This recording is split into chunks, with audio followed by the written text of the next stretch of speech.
Hello नमस्ते दोस्तों, मैं हूं विनोद चौधरी। आपका स्वागत करता हूं विनोद इंस्पायर इंडिया पर। आज का जो हमने टॉपिक लिया है वो लिया है एंशिएंट हिस्ट्री से।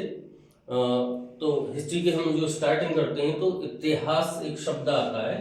तो इतिहास जो हम लिखते हैं, इतिहास, इति मीन्स एंशिएंट एंड हास मीन्स पास्ट, यानी कि जो बीत गया उसे हम इतिहास कहते हैं। जो प्राचीन, इति मीन्स प्राचीन, जो बहुत प्राचीन है, जो गुजर चुका है, जो बीत चुका है, उसको हम इतिहास कहते हैं। तो इतिहास को स्टडी करने के लिए हमको कुछ सोर्सेस की जरूरत पड़ेगी कि किस तरीके से हम इस इतिहास को स्टडी कर पाए। तो उसके लिए हमारे पास दो सोर्सेस होते हैं, पुरातात्विक स्रोत हैं, एक दूसरे साहित्यिक सोर्स हैं। अब पुरातात्विक सोर्स वो होते हैं जो प्राचीन जो चीजें हैं, जैसे कि भवन हैं, स्मारक हैं, या अभिलेख हैं, ये जो पास्ट टाइम की चीजें जो हमें मिलती हैं उनको स्टडी करना पुरातात्विक स्रोत, पुरालेखा शास्त्र या पुरालिपि शास्त्र कहलाता है। जैसे कि हम सब जानते हैं कि जीवन की जो शुरुआत हुई एक कोश की जीवों से हुई। बादल हजारों सालों तक जो हमारी धरती है वो सूर्य से टूट के अलग हुई, जलती हुई आग का एक गोला थी। हजारों सालों तक, करोड़ों सालों तक पानी बरसता रहा, फिर वो भाप बनता रहा, फिर पानी बरसता रहा, फिर वो भाप बनता रहा। धीरे धीरे धीरे धीरे करोड़ों सालों में जाके धरती हमारी ठंडी हुई। उस धरती के ठंडे होने के बाद में यहाँ पर जीवन की शुरुआत हुई। शुरुआत में एक कोशिकीय जीव बने, फिर एक कोशिकीय से बहुकोशिकीय जीव बने, यूनिसेलुलर एंड मल्टी सेलुलर जो जीव बने। उसके बाद धीरे धीरे क्रमिक विकास के थ्रू इंसान का विकास हुआ विभिन्न प्रजातियों में। जब इंसान पृथ्वी पर जीना शुरू किया तो उसके अलग अलग स्टेप हैं, वो हम आगे पढ़ेंगे। फिलहाल हम ये देखते हैं कि लाइफ में जो भी इंसान जब एक जगह बसना सीख गया, खेती करना सीख गया, उसने पहिए का आविष्कार कर लिया, सारी चीजें कर ली, तो वो कॉलोनियल हो गया। एक जगह पे वो रहने लगा।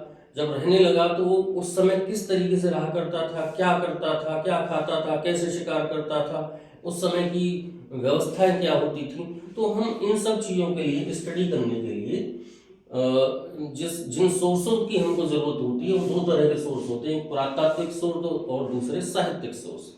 तो आज जो हम स्टडी करेंगे वो पुरातात्विक सोर्सेज की करेंगे। तो पुरातात्विक सोर्सेज में हमारे इंपॉर्टेंट है मोहरे हैं, अभिलेख हैं, सिक्के हैं, भवन हैं या ऑब्लिक स्मारक हैं। तो जो अभिलेख जो होते हैं, जैसे पुरानी दीवारों पे या पत्थरों पे कोई चीज लिखी हुई होती है तो उनको अभिलेख कहते हैं। अच्छा, इसमें एक चीज और आती है कि कुछ लिपियां ऐसी होती हैं जो पढ़ी जा सकी हैं और कुछ लिपियां ऐसी हैं जो पढ़ी नहीं जा सकी हैं। तो जो बहुत प्राचीन है, जो हड़प्पा कालीन है, वो नहीं पढ़ पाए हैं हम, मगर जो सबसे पहले हम पढ़ पाए हैं अशोक के स्तंभों से हम उनको पढ़ पाए हैं। तो अभिलेख, जैसे कि जो उस जमाने में जो राजा महाराजा हुए उन लोगों ने अपनी बातों को गुदवाया पत्थरों पे या कोई निशान मंगाए, तो उनको हम अभिलेख कहते हैं। तो जो मुख्य मुख्य अभिलेख हैं भारत में वो जो पाए गए हैं, वैसे बहुत सारे हैं, मगर जो मुख्य अभिलेख पाए गए हैं देखिए वो है हाथी गुम्फा अभिलेख। इसका संबंध किससे? कलिंग शासक खारवेल से इसका संबंध है। मेहरौली का जो अभिलेख है इसका संबंध है चंद्रगुप्त सेकंड से। प्रयाग अभिलेख का संबंध है समुद्रगुप्त से। जूनागढ़ अभिलेख का संबंध है रुद्रदामन से। भीतरी स्तंभ का संबंध है स्कंदगुप्त से, ये गुप्त वंश के शासक था। नासिक का संबंध है, नासिक अभिलेख का संबंध है गौतमी बलश्री से। तो जो अभिलेख मध्य एशिया में पाए गए हैं वो लगभग जो सबसे पुराने अभिलेख हैं वो 1400 ईसा पूर्व के पाए गए हैं। अब आप समझिए कि अब हम 2024 में जी रहे हैं और 1400 साल पुराना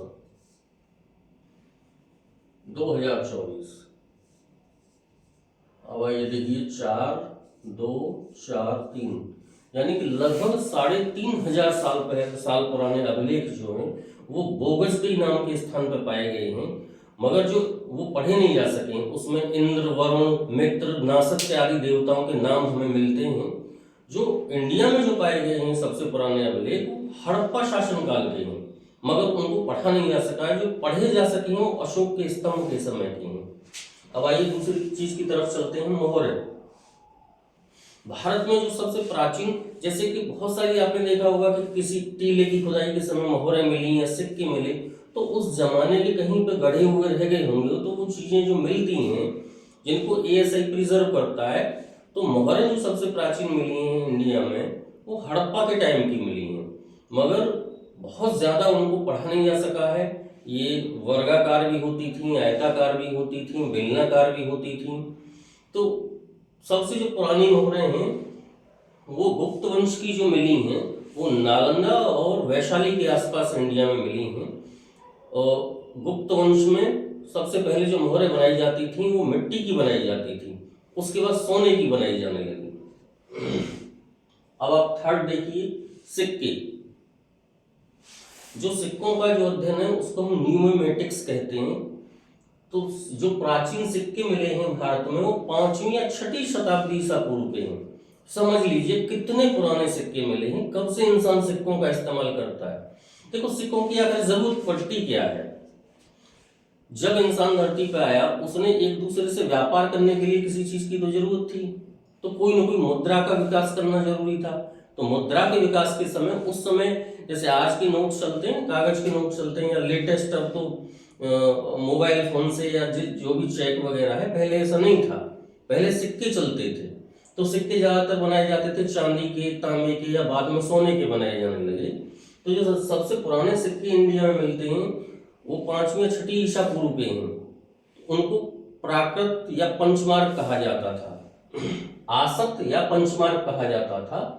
तो शुरुआत में जो सबसे जो सोने के सिक्के चलाए गए इंडिया में वो ग्रीक इंडो शासकों द्वारा चलाए गए। जो सबसे पहले सोने के सिक्के चलाए गए वो कुषाण वंश के द्वारा चलाए गए, और सबसे ज्यादा जो सोने के सिक्के चलाए गए वो गुप्त वंश के द्वारा चलाए गए। नेक्स्ट चीजों को देखते हैं। हम इन चीजों को क्यों देख रहे हैं, क्योंकि सबसे पहले इतिहास की पढ़ने से पहले हमको पता ये तो होना चाहिए कि इतिहास की जानकारी हमको कहाँ से मिलती है। तो हमको इन चीजों से इतिहास की सारी जानकारी मिलती है। नंबर 4 पे है भवन या स्मारक। जो उस समय के पुराने टाइम के जो भी हमको बिल्डिंग्स मिलती हैं, जैसे कि नालंदा यूनिवर्सिटी होगी, तक्षशिला यूनिवर्सिटी होगी। तक्षशिला जो कि पाकिस्तान में है, नालंदा जिसको बख्तियार खिलजी ने जला दिया था जो आज के बिहार में है, या जैसे अशोक के लिखे हुए चिन्ह हैं हमारे, जो अशोक से जो सारनाथ से जो चिन्ह लिया हुआ है वो भी एक स्मारक है। पुराने मंदिर हैं, उनसे हमें इतिहास की जानकारी मिलती है। फर्स्ट सोर्स ये है। और दूसरा जो सोर्स मिलता है हमको वो मिलता है साहित्य का सोर्स, जो किताबें उस वक्त लिखी गई। अच्छा, इसमें एक चीज और आती है कि लिखा जाना और रचा जाना। लिखा जब जाएगा जब लिपि का विकास हो जाएगा, रचा जब जाएगा। देखो जैसे बच्चा जब होता है तो पहले बोलना सीखता है, न कि वो लिखना सीखता है। तो इसका मतलब यह है कि इंसान बोलना पहले सीख गया, लिखना वो बाद में सीखा। तो जो हमारे वेद हैं वो रचे गए हैं, लिखे नहीं गए हैं। तो इस टॉपिक पे आज इतना ही। नेक्स्ट टॉपिक पे हम बात करेंगे साहित्यिक सोर्सेज के विषय में। तो नमस्कार दोस्तों।